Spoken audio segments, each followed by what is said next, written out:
বিসমিল্লাহির রহমানির রহিম। আপনাদের কঠিন বাবুর্চি আরেকটা সুস্বাদু স্যুপ রেসিপি নিয়ে চলে আসলো। আপনারা দেখতে থাকুন আমি কত মজার একটা স্যুপ রান্না করব। এই যে দেখতে পাচ্ছেন কত মজাদার একটা স্যুপ রান্না করব। তাই চলুন আমরা সবাই মিলে এখন রান্না করে চলে যাই। এইখানে নিয়ে নিছি আমি হাড্ডি ছাড়া মুরগির মাংস মানে চিকেন, তারপরে আদা বাটা, রসুন বাটা, গাজর, পেঁয়াজ কুচি, একটা টমেটো, দুইটা তেজপাতা আর কয়েকটা কাঁচামরিচ। কাঁচামরিচটা কিন্তু আমি কাইট্টা দিই নাই, আস্তে আস্তে দিছি শুধু ফ্লেভারের জন্য। আর পাশের চুলার মধ্যে আমি গরম পানি বসায় রাখছিলাম যেন রান্নাটা তাড়াতাড়ি করে হয়, আর তাড়াতাড়ি করে যেন বাচ্চারা খাইয়া পড়তে বসে পড়ে, বুঝছেন। দিয়ে দিলাম গোলমরিচের গুঁড়া, দিয়ে দিছি লবণ, দিয়ে এখন ডেকে 20 মিনিটের মতো আমি সিদ্ধ করে নিব সবগুলি উপকরণ।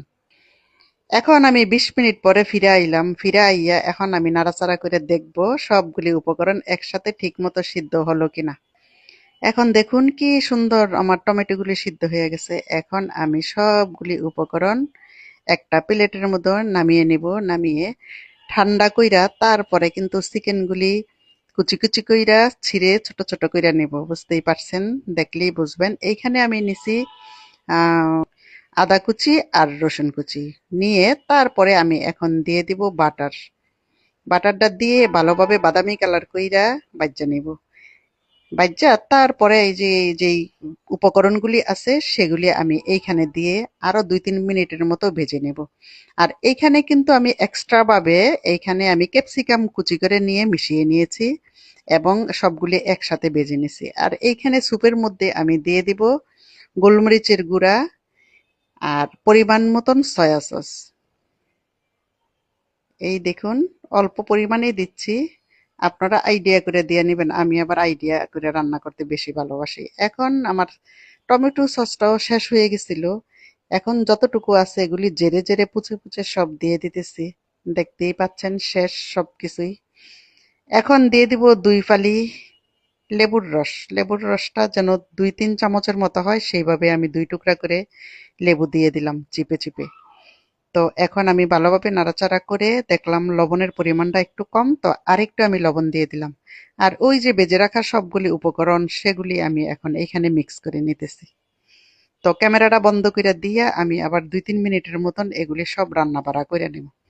এখন সবগুলি উপকরণ দেওয়া শেষ, আমি একটু ভালোভাবে নেড়েচেড়ে নিচ্ছি। নাড়াচাড়া করে এখন আমি 2টা ডিম নিয়ে নিলাম। এখানে 2টা ডিম নিয়ে ভালোভাবে ফেটিয়ে নিচ্ছি। ফেটিয়ে নিয়ে তারপরে চুলার আগুনটা একটু কমাইয়া দিয়ে তারপরে কিন্তু এগুলি ঘুরিয়ে ঘুরিয়ে দিয়ে নিলাম। দিয়ে এখন আমি নাড়াটা কিন্তু 3 থেকে 4 সেকেন্ড পরে দিয়েছি, এইভাবে ঘুরিয়ে নাড়া দিলাম।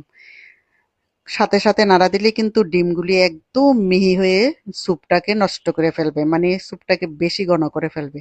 আর এই দেখুন 4 সেকেন্ড পরে নাড়া দেওয়ার পরে এই ডিমের এগুলি কত একটু পিসগুলি লম্বা লম্বা বড় বড় হয়েছে। তো এইখানে আমি 3-4 চামচের মতো কর্নফ্লাওয়ার আমি গুলিয়ে দিয়ে দিলাম। দিয়ে এখন ভালোভাবে নেড়ে চেড়ে আমি আরো 2-3 মিনিটের মতো রান্না করব। তো এই তো আমার স্যুপটা এরকম ঘন হয়েছে, দেখতেই পাচ্ছেন। এর চেয়ে বেশি ঘন করা যাবে না, আবার এর থেকে বেশি পাতলা করাও যাবে না, সেটা বুঝে শুনেই করতে হবে। এখন আমি ধনিয়া পাতা দিয়ে দিলাম। ধনিয়া পাতা দিয়া আর বেশিক্ষণ রান্না করব না, তাহলে ধনিয়া পাতাটা কালো হয়ে যাবে, আবার ফ্লেভারটাও নষ্ট হয়ে যাবে। তো এই তো আমার স্যুপ রান্নাটা হয়ে গেল। এখন আমি একটা বাটিতে নিয়ে আপনাদের দেখাচ্ছি যে রান্নাটা কিরকম হলো। আর এইখানে আমি কাঁচামরিচ কুচি দিয়ে দিলাম, কারণ আমি স্যুপের মধ্যে তখন কাঁচামরিচ কুচি করে দেই নাই।